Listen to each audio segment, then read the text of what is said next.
नमस्कार दोस्तों, मैं आपका मित्र शैलेंद्र मिश्रा। दोस्तों, आज मैं आपको डायबिटीज़ के बारे में जानकारी देना चाहूँगा। तो सबसे पहले तो आपका मेरे YouTube चैनल पर स्वागत है और नई जानकारी के लिए आप अगर कुछ नोट भी करना चाहेंगे तो नोट कर सकेंगे, उसके लिए प्रबंध कर लें।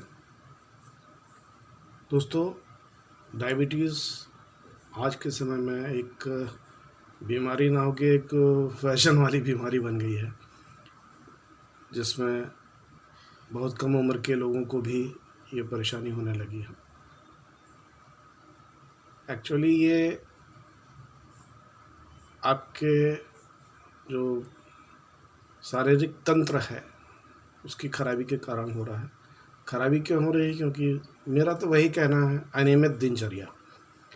तो जिनकी दिनचर्या गड़बड़ है, जिनको कब्जियत है, वो लोग की शुरुआत ही कब्जियत से होती है। जब पाचन सही नहीं होगा तो पेनक्रियाज का फंक्शन भी बराबर नहीं होगा, लीवर का फंक्शन भी बराबर नहीं होगा। तो जब पेनक्रियाज गड़बड़ होगा तो इंसुलिन का संतुलन बिगड़ जाएगा और ये बीमारी होगी।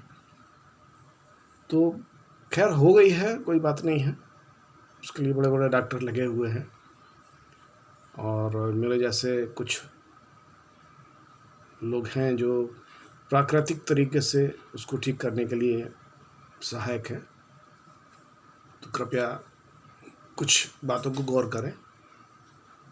सबसे पहले तो आपको ये जानना चाहिए कि आपको खाना कैसे है। अगर डायबिटीज़ हो गई है तो आपको खाना कैसे, कब और किस तरह से खाना चाहिए।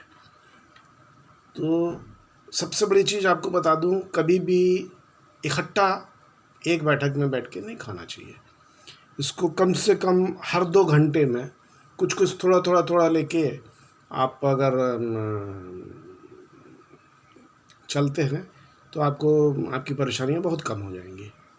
मान लीजिए किसी कारणवश ये संभव नहीं है तो आप कम से कम 4 भागों में इसको बांट लें।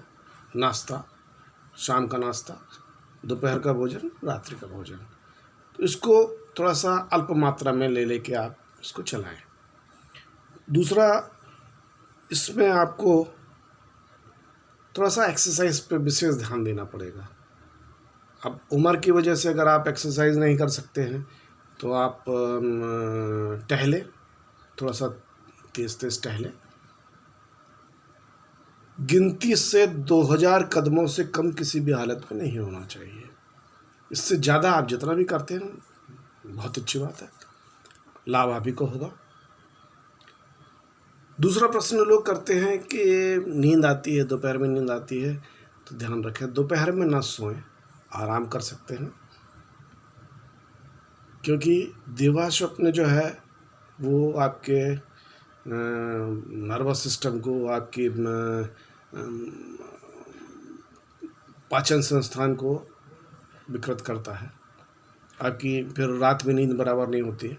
अभी नई रिसर्चों से पता चला है कि जितना अच्छे से सोया जाएगा, गहरी नींद 8 घंटे अगर ले ली जाए तो इंसुलिन का संतुलन बना रहता है। तो जब इंसुलिन का संतुलन बना रहेगा तो आपकी डायबिटीज़ में भी मतलब लाभ में इजाफा होगा और आपकी परेशानियां कम होंगी।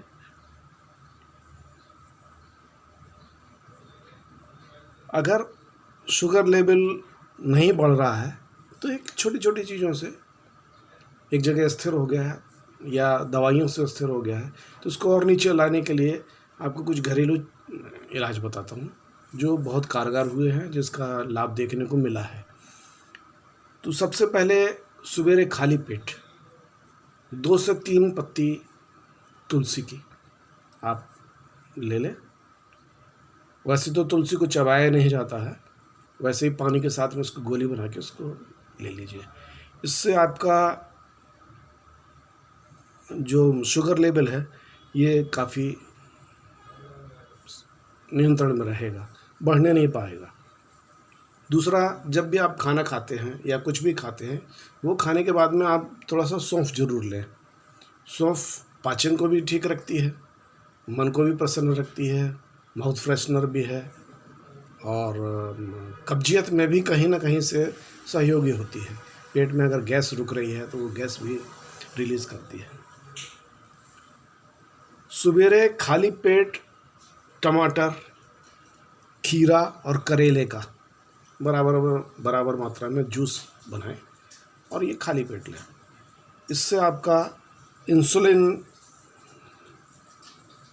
सही तरीके से बनेगा और जो आपका एक्सेस ग्लूकोज है वो यूज़ हो जाएगा।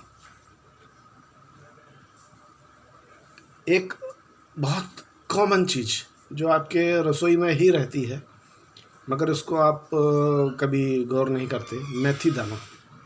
या तो मेथी दाने को पाउडर के रूप में लें या एक चम्मच, बड़ा चम्मच, 1 गिलास पानी में डाल के गला के रखें रात में, सवेरे उसको चबा के खा लें मेथी को, और जो पानी है उसको भी पी लें। आप देखेंगे इससे जो आपका स्तर था शुगर का वो पहले से नीचे आ गया है। कुछ दिन लगातार करेंगे, इसके बाद में जांच में आपको समझ में आ जाएगा। इसको कंट्रोल करने के लिए एक और बहुत ही छोटी सी मगर आयुर्वेद का एक बहुत बड़ा अस्त्र है, गिलोय, जिसको गुरुच बोलते हैं, गुरुबेल भी बोलते हैं।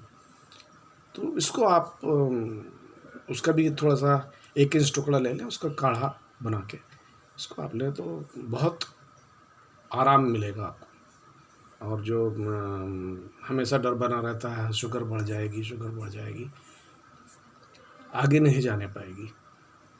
ब्लड प्रेशर भी कंट्रोल रहेगा और आपका जो दूसरे भी परेशानियां जो होती हैं त्रिदोष की वजह से, वो ग्लो उसको बैलेंस करता है। एक प्रयोग और भी है, रोजाना सवेरे नीम की पत्ती का रस भी आप अगर लेंगे तो आपको लाभ मिलेगा। आंवला इसमें बहुत अच्छा है। आंवले को किसी भी रूप में जब ताजे मिलते हैं तब ताजे आंवले का या आंवले का अचार जिसमें नमक कम हो, अचार। इसके अलावा सूखा आंवले पाउडर भी आप इस्तेमाल कर सकते हैं। आजकल बाज़ार में इसके जूस भी आ रहे हैं, वो भी अच्छे हैं, आप ले सकते हैं। जो आपको ब्लड प्रेशर को भी कंट्रोल करेगा, विटामिन सी की भरपूर मात्रा देगा, हड्डियों की और चर्म रोग से संबंधित जो परेशानियां होती हैं उसमें भी वो आपको लाभ देगा। इसके अलावा आपके हार्ट को भी ताकत देता है क्योंकि उसमें आयरन और विटामिन सी है, और मन को शांति भी देगा। ये आयुर्वेद के अमृत कहलाते हैं, इनको आप इस्तेमाल करके तो देखें एक बार। चुकंदर के बारे में अभी एक रिसर्च आई है, मगर इसको आप अगर इस्तेमाल करते हैं तो इस्तेमाल करने के पहले अपने डॉक्टर से सलाह ज़रूर ले लें या किसी डाइटिशियन की सलाह ले लें। चुकंदर इसके लिए बहुत अच्छा साबित हो रहा है, मगर चूँकि वो मीठा होता है और अभी उस पर बहुत ज़्यादा काम नहीं हुआ है, तो एक बार आप सलाह लेके करें। मगर चुकंदर भी लाभकारी है, जो इंसुलिन को बराबर करता है। इसके अलावा दोस्तों आपको एक चीज़ और भी करना चाहिए, ज़मीन से जोड़ना चाहिए। ज़मीन से जोड़ने का मतलब है जैसे खेती वाली या बगीचे वाली जो मिट्टी होती है जिसमें नमी होती है, भुरभुरापन होता है, उसमें नंगे पैर कुछ देर ज़रूर चलना चाहिए। उससे पैरों के जो चमड़ी के तरफ जो भाग होता है उससे एनर्जी आपको मिलती है, और वो एनर्जी आपके ब्लड प्रेशर, आपके डायबिटीज़, आपका डिप्रेशन, इस टाइप की चीज़ों में बहुत सहायक होती है। कृपया एक बार करके देखें और उसका लाभ लें। एक बहुत अच्छी चीज़ है, कहीं ना कहीं धर्म से जुड़ी हुई है। आपकी जो देसी गाय होती है उसके ऊपर आप कम से कम 20 मिनट हाथ फेरें, पूरे शरीर के ऊपर। पहले गले से चालू करें और पूरे बॉडी के ऊपर हाथ फिराते रहें।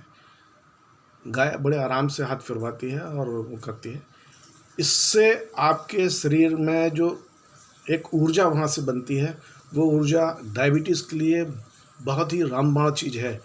इसको लोग हंसी में टाल देते हैं, इसको गंभीरता से लें, एक बार करके देखें, करने में कोई नुकसान नहीं है। फ़ायदा होता है तो बहुत अच्छी बात है। धीरे धीरे दवाइयाँ आपकी कम हो सकती हैं, होंगी या नहीं होंगी ये आपकी ऊपर डिपेंड करता है। आप कितने संयम से रहते हैं, कितने परहेज से रहते हैं, और कितने एक्सरसाइज करते हैं, मन को आप कैसे रखते हैं, ये आपके ऊपर डिपेंड करता है। बाकी दूसरे लोग तो सलाह दे सकते हैं आपको। इसके अलावा एक्यूप्रेशर के कुछ पॉइंट्स हैं जो मैं आपको बताता हूँ, इनको आप इस्तेमाल करें और लाभ लें। मध्यमा उंगली में ये जो निशान लगे हुए हैं, इनको आप गौर से देखें। सबसे पहले तो जो अनामिका की तरफ में, मतलब छोटी उंगली की तरफ में जो ये पॉइंट है, इसको आप नोट करें, बहुत ज़रूरी पॉइंट है।